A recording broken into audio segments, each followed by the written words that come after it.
rolling in 5, 4, 3, 2, and 1. Hello, and welcome back to our definitely weekly podcast, Weekly Cinema, where we talk about all things cinema. I'm your host, McKenna Coleman, here with my co-host, Gabe Late. And today we'll be covering a movie. Wow, it took us a long time to get back to that. It did, yeah. We graduate in 9 weeks. Yes, we do. And so I think it's only fitting that we talk about a movie that was talking about college a little bit. We're covering Regretting You today. Yes. It did talk about it a little bit. It talked about it to a very unnerving degree that I found crazy because it was the college that I am going to. So it blew my mind to see that. But yes, it did. And yeah, I'm excited to talk about it. It was a good movie. I did like it. But yeah, I don't know. We'll talk more about it. So, we are going to give our rating out of. I forgot what our scale was because we haven't done this in a long time. So I'm just gonna say we're gonna do this out of 5. I think okay. Yeah, probably like out of 5. Yeah. Personally, out of 5, I give it a 3.5 to 4. I like it. Could be better, but it's a solid movie. Okay. That's fair. Gabe? 5-star is a hard place to rank it because, it's hard to judge it fairly. I would give it around like a 3-star, I'd say. Probably right smack in the middle. Teetering more towards a 2.5 than a 3.5, but I would say a 3. And I mean, in terms of the movie, I enjoyed it. I thought the performances were really good. I think the story was a little more on the typical side, but there was some crazy plot points that I mean, like, I was watching this movie, I was like, what the hell just happened? Was not expecting that. But yeah, it was very entertaining. It was really cool to see what's his name, Dave Franco, and then I forgot the other lady. She was in Megan. I can't remember her name. Allison Williams? This is probably it. Yeah. She both of them. Yeah, it was cool to see both of them acting. And then of course the star duo, Mason and McKenna. But yeah, it was really awesome. And it was really cool to see. What's his name? It's I'm pretty sure this is his name. No, that's not his name. The guy who Clancy Brown. Yeah, it was so cool to see Clancy Brown in there. For those of you who don't know, he is the voice actor of Mr. Krabs, which is really cool. And he's actually a great actor, and I did not expect him to see him in this movie. The grandpa. That's the grandpa, yeah. But that was really cool. But yeah, it was really fun. I liked it a lot. Maybe a little cheesy at times. Maybe, a little typical, but it was a good movie to watch. It was a nice flick. So, based on our ratings, the critics say, Okay. for Rotten Tomatoes, 29%. Oh, okay. They're a little mean, I know. Really low. Okay. IMDb says a 6 out of 10. Okay, that's fair. And our dreaded Metacritic Oh god. says 33%. Wow. Okay. They're a bit on the Wow. They're not great yeah. side. Yeah. IMDb is a little more friendly, but I mean, yeah, and that's why it's interesting to think about. It's because IMDb is a lot more fan based and a lot more like public vote, like public critics. Because anybody can put a rating on IMDb and change the score, as we saw with the thing that happened with Breaking Bad recently, as the only like 10 out of 10 episode on IMDb was review bombed and changed rapidly to like a 9.6, which is so dumb.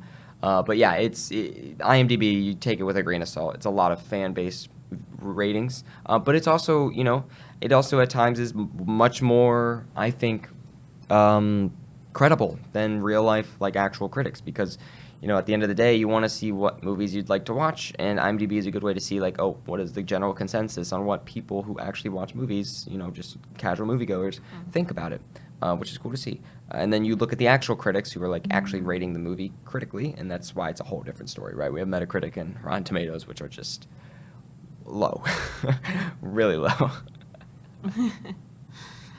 It's, yeah. So, diving more into this movie, the synopsis that IMDb gives me, going back to that for a quick sec. A mother and daughter must grapple what's left after a devastating accident reveals a shocking betrayal and forces them to confront family secrets, redefine love, and rediscover themselves. So, generally, my thoughts going into this, I had really no intention of watching this because I was like, oh, like her other movies that were books that were adapted did not turn out well. And we all know what happened with It Ends With Us, right? Mm-hmm. And so near like Christmas time, when this came out last year, my mom had just turned it on because my grandma wanted to watch a movie. And I sat there and I ended up watching it. I'm like, wow, this is actually pretty good. And so I ended up watching it like 2 more times, as a normal one would. Mm. So safe to say I enjoyed it. I mean, I also watched it again, coming back on the plane from when we were in Tampa. I do remember that. And I am very fond of the 2 main actors of this movie. Yeah. Yeah. Oh, yeah. For sure. I think it's a great cast. Again, though, it's just like... it just baffles me that this story just caught me so off guard because I did not expect it to be that insane. I mean, the movie is framed as like another, like, generic rom-com, and then you get into the plot a little bit more, and it becomes a lot more dramatic all of a sudden, and okay, spoiler alert for people who haven't seen the movie. We At have this not point, said that yet. Yeah, spoiler alert. Yeah, spoiler Sorry. alert. If you want to see the movie, definitely check it out and form your own opinion. But otherwise, yeah, the car accident, I came out of nowhere, and then the twist that there was an affair also came out of nowhere, and then it like, it's like, what is wrong with Colleen Hoover? I mean, I think that like, it's such an interesting like depiction of relationships and stuff. It's really unique, and I can appreciate that about the story. I can't say the movie handled it the absolute best. I think it could have done better in that realm. I think all the actors and actresses did great, portraying like the hardship that comes with a crazy turmoil that is finding out your dead husband and sister had a affair with, Yeah, crazy plot point. It's such an insane plot point, and like it blows my mind. And I don't know, I wasn't it was like whiplash. It just came out of nowhere. And I can't really think if it's like a good or bad thing. I just think it was very interesting, and it made the movie a lot more entertaining. That's for sure. Definitely made it entertaining to watch.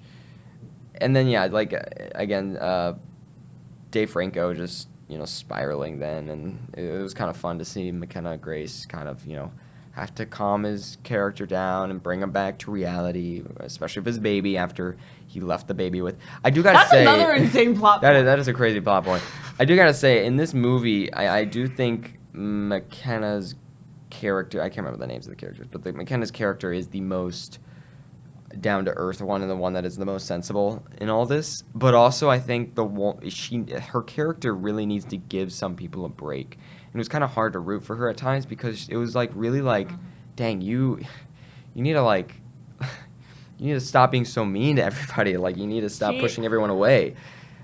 And I understand where she's coming from, right? Like, I understand that. I think it could have done some more explaining or some more background. Like, I think that's a big thing in this movie. There's not a lot of like really background character development that really happened before we got into the meat of it all. That kind of had me trouble to.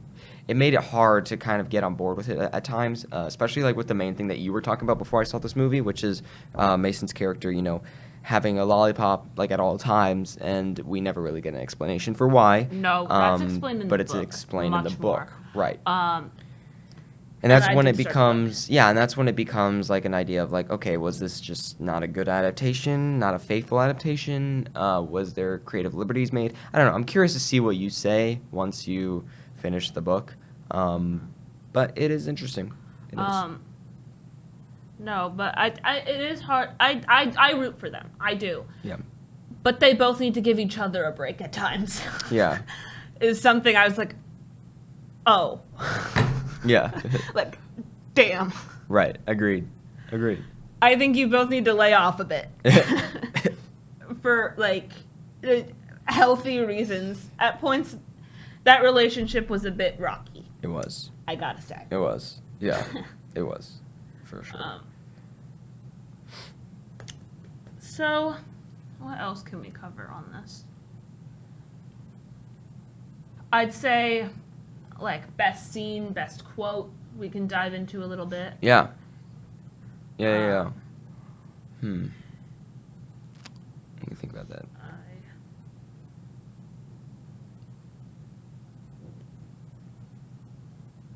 I like the plot point. I don't know if it's like a scene or a quote, but just the plot point in general of like the Jolly Ranchers. I thought that was pretty fun. I like how they came back and like he revealed the truth about his thoughts on them, and I thought that was a nice touch.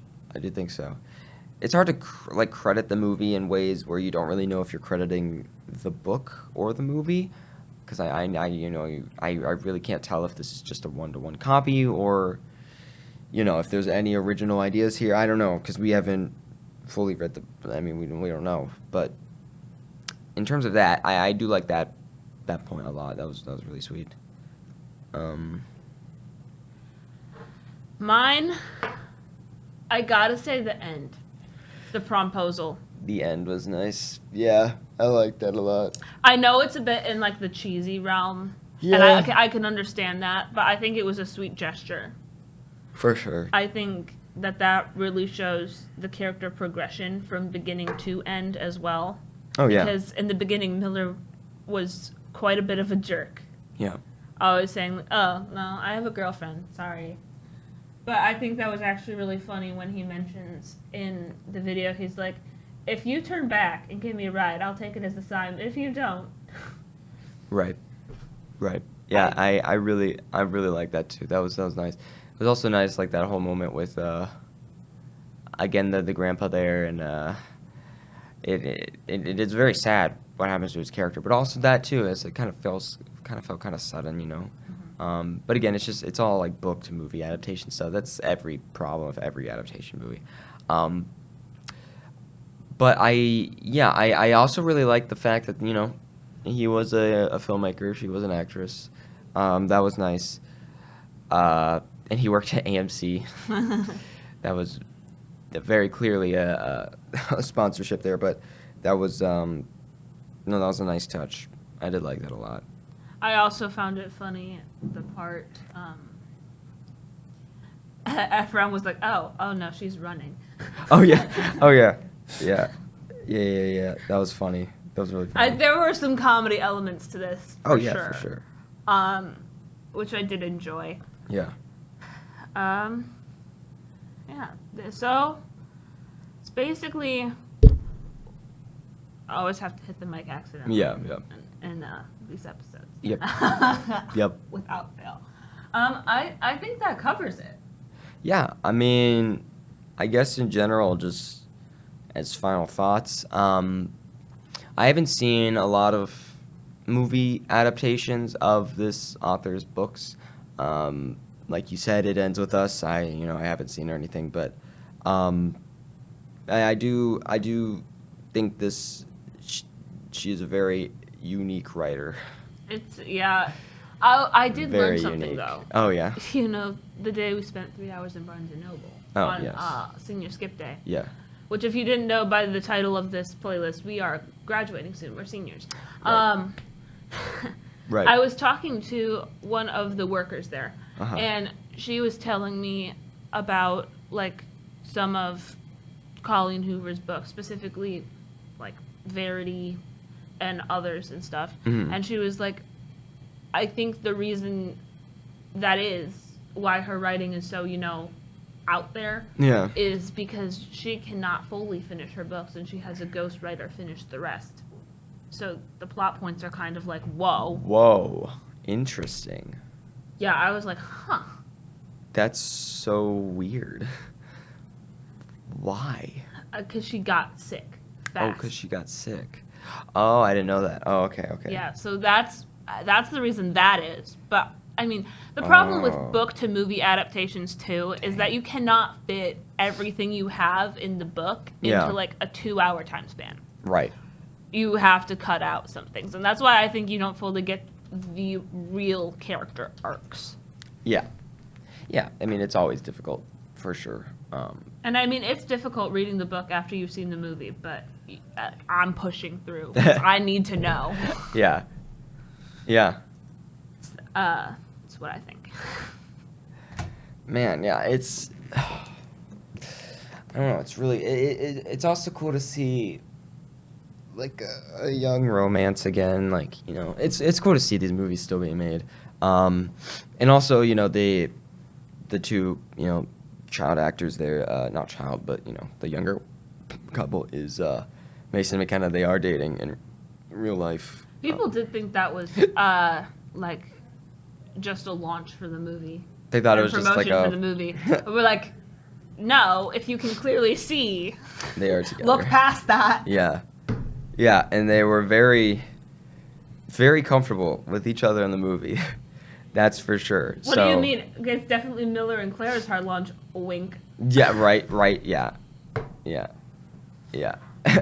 I think that settles it there. Yep.